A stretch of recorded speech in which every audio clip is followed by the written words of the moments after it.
Hi everybody, and welcome to Ars Lyrica's new online series. Today I'm at St. Philip Presbyterian Church, where Ars Lyrica offices and rehearses, and where I've also been the organist for many years. This morning I played a morning prayer service. We're live streaming at 11 a.m. every day with just clergy and a musician or two. And while I was in the building, I thought I would pop up to the choir room and open up the harpsichord and play a piece for Ars Lyrica patrons. This is Jan Pieterszoon Sweelinck's Pavana, Lachrimae, a work based on a lute song from England from the late 16th century by a composer by the name of John Dowland. Dowland was the Elton John of his day, a better craftsman of words in music you could never hope to meet. He wrote tunes that got inside people's heads and never left, it seems. Dozens of composers, perhaps hundreds, wrote variations on this particular song, Flow My Tears, one of his great laments. The lute song repertory is full of laments, including Jan Pieterszoon Sweelinck, the great Dutch organist and keyboard player of the next generation. Sweelinck's variations on Dowland's piece is called a Pavana Lachrimae, in other words, a Lachrimae's Pavan, because the Pavan maps exactly onto the formal scheme of Dowland's song, which is in three large parts. Sweelinck's piece illustrates very nicely the tonal capabilities of this particular harpsichord, which is a Flemish-style harpsichord by John Phillips.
Stay tuned for more, and do what you need to do to keep yourself safe.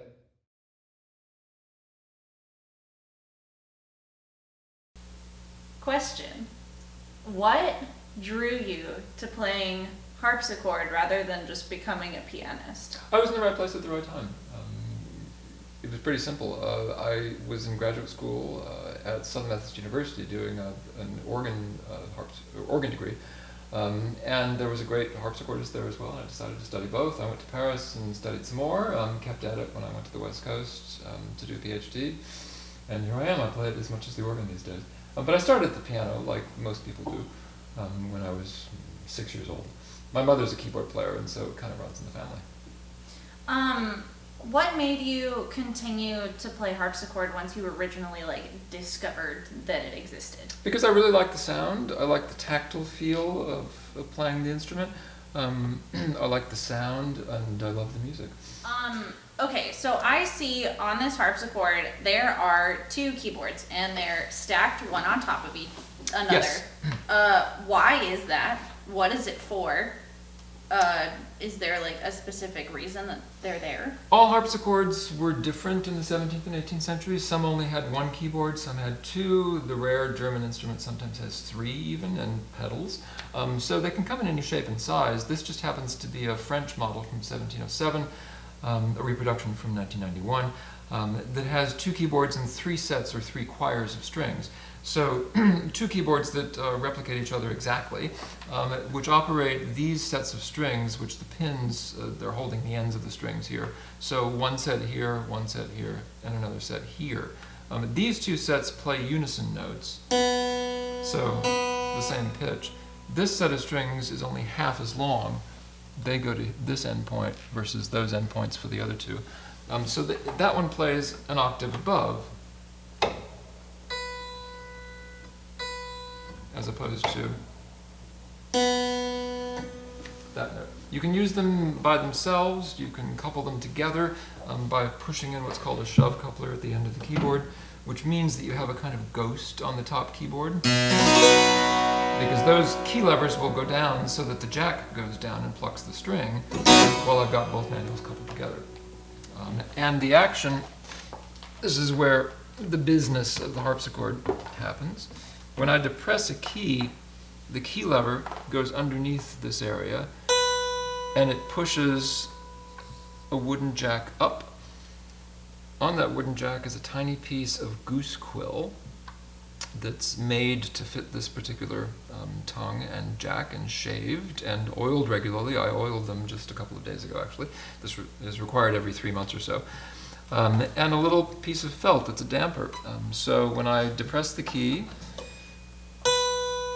the plucking mechanism engages. When I release the key, the damper stops it. That's it. It's pretty simple. You can see here why harpsichords could be made into forte pianos in the late 18th century. They just ripped out this mechanism, replaced it with tiny hammers that hit the strings instead. So I went to school for music and performed for many years, and I had no idea that harpsichords had pedals. Can you tell me a little bit about that, Matthew? Yeah, there are not many that survive that do, but it's basically an extension of organ playing.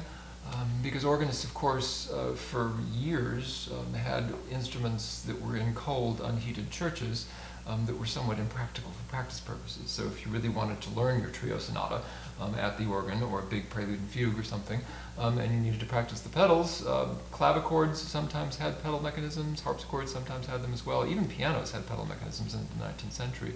Robert Schumann wrote a famous set of pieces for pedal piano. They've kind of disappeared. They're seen as white elephants these days.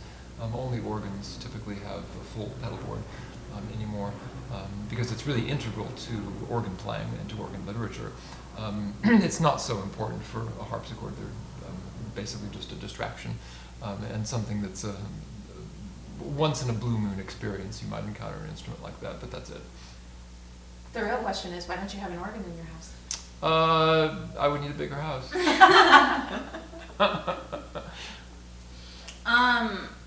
Okay, so next question is, I feel like with piano, you have a lot of ways of achieving different effects and articulations. Mm-hmm. With harpsichord, there are fewer because you don't have a soft pedal or anything to sustain and I feel like your dynamic range is less. Well, most importantly, there's no dynamic control, because on a piano, the dynamic that you get out of the instrument very much depends on the force that you put into the key. So a motion like this on the piano will be very soft, whereas a motion like that on the piano will be rather sharp and loud. Here, it doesn't make any difference at all. How hard I hit the Can you key. demonstrate? Yes. So if I play without moving that versus, it's the same amount of volume. And then you just proved your theory that if you wildly gesture while playing the harpsichord, that's... And I hit a wrong note. Yeah, exactly. The difference really comes in how you voice things. So if you're playing continuo, that is to say accompanying a bass line with a soloist above you, and you are reading off a figured bass line, which just gives you the bass part, plus some figures as to what chords to realize, and it says play C major. You can play C major very discreetly. This way, or you can play it this way. Just by hitting and arpeggiating lots more notes. That's how you get volume out of the harpsichord, or how you subtract it. You play fewer notes, or you play more notes. From there, it becomes a choice of timing and articulation. Most of the magic of harpsichord playing happens in very careful, minute control of articulation and timing. So we tend to use what musicians call agogic accents a little bit more. That is to say, delaying certain things and oftentimes not playing the left hand quite with the right, so that the melody seems to be a little bit freer in the right hand than the accompaniment, which might be happening in the left hand. Could you show us an example of that? Yeah, sure. Let's see. Well, yeah, a piece of Bach, famous piece of Bach.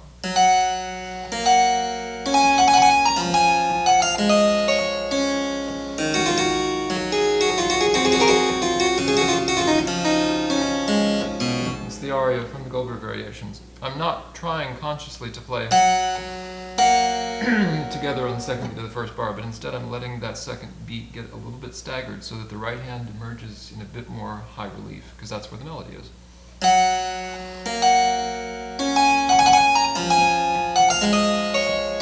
You pay more attention to it that way. It's a very slight difference, but it means that you don't get a bump of sound of those two things happening at once. You get the soprano asserting itself a little more strongly just because you played it a little bit later. It's the last thing that your ear hears, and that's what you focus on. So it's a very tiny difference, but it can be quite telling. And that's how we make music on an instrument like this. That is so cool. My last question is, you maintain and tune and play and do everything to make your harpsichords feel good, sound good, look good. Is it like someone who really likes old cars and like finicks with old cars, or like having your own garden where you have to constantly be weeding? Is it? I'm just trying to. It's comparable to that. I like to compare it to what oboe players have to do because they're constantly making reeds. Harpsichordists are constantly tending to quills that are not quite right, that need a bit of shaving or a little bit of oiling. Or an action that's gotten a little cranky, in which case you'll have to make a few other adjustments. Because these instruments are not very heavy, there's no steel frame inside this, it's all wood, and the basic part of the instrument is hollow, which you can hear very clearly underneath the soundboard. So there's not much down there except a bit of ribbing, which means that small changes in temperature and humidity mean the instrument expands and contracts. Sending it out of tune, which means you have to tune it practically all the time, because the string tension is very low. And it also means that things like goose quill wear down after a while and become a little bit stiff, or they break. So you have to be prepared to do a bit of maintenance on the instrument. You can't just call up your local piano tuner every time you need something to happen. Otherwise, you'd have to have the piano tuner on retainer every other day of the week, practically, if you're going to play the instrument a lot.